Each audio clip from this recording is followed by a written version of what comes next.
प्रिय छात्रों, आज फिर से हम एक्सरसाइज 3.4 जो चल रही है चैप्टर नंबर 3 की, और इसमें वर्ड प्रॉब्लम पर बेस्ड जो हमारे क्वेश्चन चल रहे हैं पिछली बार से स्टार्ट किए थे हमने, उसका क्वेश्चन नंबर 2 जो चल रहा था, जो बहुत इंपॉर्टेंट है अपने आप में, उसका फर्स्ट पार्ट करवाया था आपको, जो फ्रैक्शन यानी कि भिन्न पर आधारित था।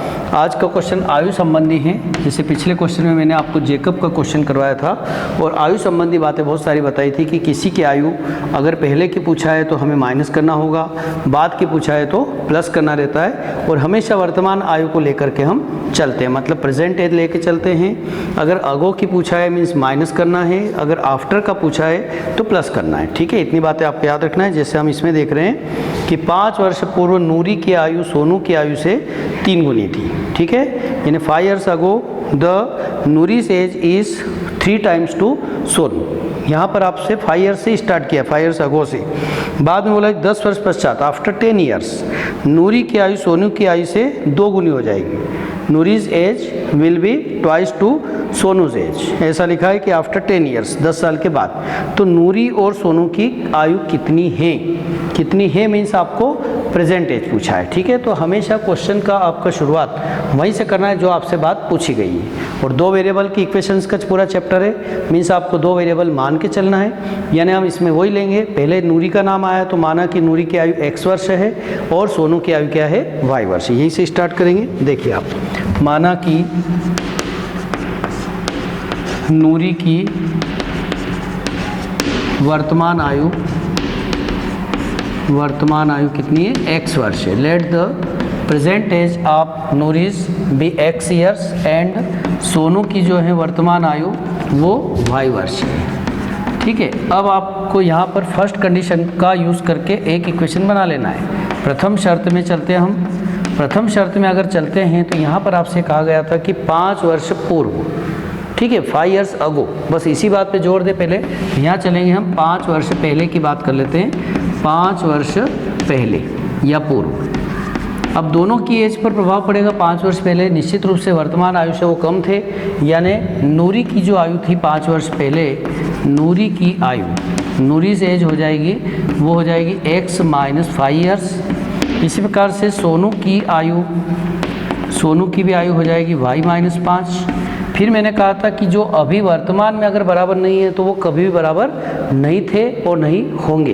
पश्चात यानी कि बाद में भी कभी बराबर नहीं हो सकते हैं और पहले भी कभी बराबर नहीं हो सकते हैं, क्योंकि वो वर्तमान में उनकी आयु बराबर नहीं है। तो आप इन दोनों को इक्वल तो ले लेंगे, बट क्वेश्चन में आपको कहा होगा कि 5 साल पहले इनका रेशो कौन कितना गुना था, तो इसमें लिखने से आप इसमें देखने से पता चलेगा। तो इसने लिखा था 5 वर्ष पूर्व नूरी की आयु सोनू की आयु की 3 गुनी थी। ये देखिए आप, 3 times थी। तो मैंने आपको कल भी बताया था कि नूरी तो ऑलरेडी ज़्यादा है 3 times, इसलिए हम 3 का मल्टीप्लाई इधर करेंगे। ठीक है, तो इसको सॉल्व करने से आपकी एक इक्वेशन बनने वाली है। 3 का मल्टीप्लाई y से किया, माइनस हो जाएगा 15। ठीक है, मल्टीप्लाई दोनों में करेंगे आप, y को इधर ले लें, x - 3y इक्वस टू, ये अगर 3y इधर आया तो ये माइनस का 15 और ये माइनस इधर जाएगा तो प्लस का 15। इस प्रकार से x - 3y equals to minus का 10। ये इक्वेशन नंबर 1 बन गई। इसके बाद में जब एक कंडीशन को हमने यूज़ किया तो उससे एक इक्वेशन आपकी बन के रेडी हो गई। यानी कि दूसरी कंडीशन हम पढ़ेंगे तो दूसरी कंडीशन में हमें लिखा है कि 10 वर्ष पश्चात, तो फिर से यहाँ लिखेंगे कि दूसरी शर्त से। ये देखिए आप, दूसरी शर्त में हम चलते हैं तो दूसरी शर्त से कहा है कि 10 वर्ष पश्चात यानी कि बाद, 10 वर्ष बाद क्या होने वाला है, ये दोनों वर्तमान आयु है। और अगर आप 10 years के बाद की किसी की आयु पूछ रहे हैं, मान लिया जाए कोई आज 25 वर्ष का है और 10 साल बाद की आपसे आयु बात करें तो निश्चित रूप से +10 होगा, मतलब 25 + 10 यानी कि 35 वर्ष का होगा। ठीक है, तो यहाँ पर हम लिखेंगे कि जो नूरी की आयु है, नूरी की आयु तो हो जाएगी x + 10। इसी प्रकार से जो सोनू है उसकी आयु हो जाएगी y + 10। और फिर से इक्वल तो हो नहीं सकती है, कोई ना कोई एक इसमें आपको रेशो दिया हुआ होगा कि ये इतने टाइम्स हो जाता है, इतना टाइम्स हो जाता है, तो वो आपको क्वेश्चन को पढ़ने से पता चलता है। तो इसने कहा था 10 वर्ष पश्चात नूरी की जो आयु है वो सोनू की आयु की 2 गुनी हो जाएगी, मीन्स ट्वाइस बोला है। तो यहाँ ट्वाइस का मल्टीप्लाई हमेशा आपको, ये पहले से 2 है, 2 टाइम्स, इसलिए ट्वाइस का मल्टीप्लाई सोनू की तरफ होगा। ठीक है, और आगे बढ़ाते हैं। तो x + 10 इक्वल्स टू हो जाएगा आपका 2y + 20। 2y को इधर लाएंगे तो x - 2y इक्वल्स टू 20 - 10, यानी x - 2y इक्वल्स टू 10। ये देखिए मैंने 2 कंडीशंस को पढ़ने के बाद 2 इक्वेशन रेडी कर ली, कहीं प्रॉब्लम नहीं है। इस टाइप का कोई भी नाम चेंज करके भी दे दें, फादर और सन के ऊपर दे दें, दूसरे कोई नाम ले ले, सोहन मोहन ले सकते हैं, सोनू मोनू ले सकते हैं, कोई भी क्वेश्चन हो। आपको बस इस बात का ध्यान रखना है कि आपका इसमें अगो है या आफ्टर है, यानी कि बाद में है या पूर्व है या पहले या पश्चात है, जैसा भी। ठीक है, अब दोनों इक्वेशन जब आ गई तो आप समीकरण 1 और 2 को कौन सी मेथड से सॉल्व करेंगे? क्या कोई कहेगा कि सर इसको हम सब्स्टिट्यूशन मेथड से सॉल्व करें? बिल्कुल नहीं। अधिकतर बच्चों का ये कहना है कि सर इसको हम एलिमिनेशन मेथड ही हमें बेटर लगता है, उसी से करेंगे। ठीक है, कोई प्रॉब्लम नहीं है। दोनों को सॉल्व करके बता देता हूँ एक बार और। x - 3y इक्वल्स टू -10 था, और इस प्रकार से x - 2y इक्वल्स टू 10 है।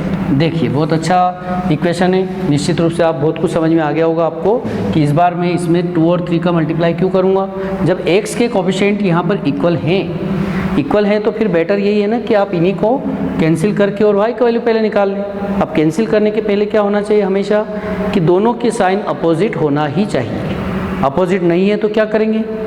ठीक है, अपोजिट नहीं है तो आप सब्ट्रैक्शन करेंगे, तो नीचे वाली इक्वेशन जो है उसके सभी के साइन चेंज हो जाएंगे। तो यहाँ पर आप लिखेंगे बाय सब्ट्रैक्शन। घटाने पर ये साइन चेंज हुआ, देखिए आप, ये प्लस हो गया, ये भी माइनस हो गया, ये कैंसिल होना है। यहाँ ये प्लस है और ये माइनस है, आपको बिल्कुल इस पर नहीं जाना है कि क्या करना है। यहाँ पर आप देख रहे हैं कि 1 + 1 माइनस है, बड़े नंबर में से छोटे नंबर को आप माइनस कर दीजिए। 3y में से 2y गया, y बचेगा, माइनस का साइन ग्रेटर नंबर पर लगा हुआ इसलिए माइनस आएगा, ये भी माइनस, ये भी माइनस, 100% माइनस आकर के इन दोनों का एडिशन भी होगा, यानी y का वैल्यू कितना हो गया? 20। एक बात और, कोई भी एज संबंधी क्वेश्चन आता है तो आपको याद रखना है कि जो आपका x और y का आंसर आता है वो कभी भी नेगेटिव नहीं आना चाहिए। क्योंकि आपने कभी सुना है कि किसी की जो एज है ना, किसी से पूछा भाई दोस्त से, भाई आपकी एज क्या है? बोले मेरी -16 ईयर्स है। अरे भाई ऐसी कैसी एज? या 3/5 ईयर्स है। तो न तो अपान में आना चाहिए, न पॉइंट में आना चाहिए, न आपका नेगेटिव आना चाहिए। हमेशा जो x और y के नंबर हैं वो आपको पॉजिटिव और नेचुरल नंबर आएगा। ठीक है, तो y का वैल्यू आ गया।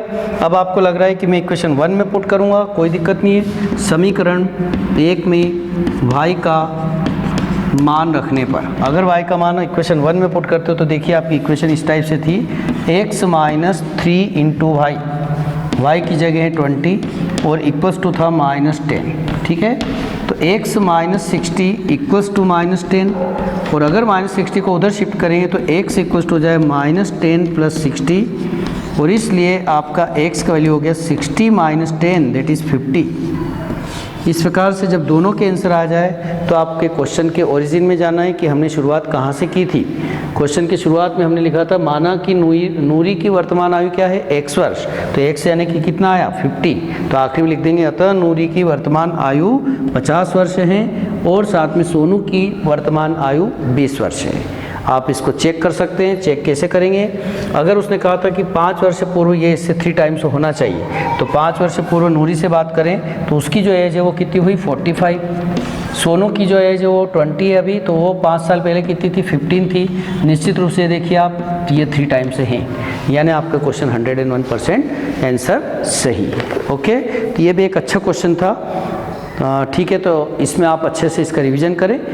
इस प्रकार से इसमें 5 क्वेश्चन है, मैं आपको बड़े आराम से एक एक क्वेश्चन करवा रहा हूँ, और भली भांति आप अच्छे से समझ रहे होंगे, और इसको रिवीजन करें, कोई प्रॉब्लम नहीं आएगी। मैथ्स बहुत आसान और सरल होता है, सबसे अच्छा सब्जेक्ट होता है, क्योंकि वो समझ में आने के बाद में हमेशा भूलते नहीं हैं। ठीक है, थैंक यू।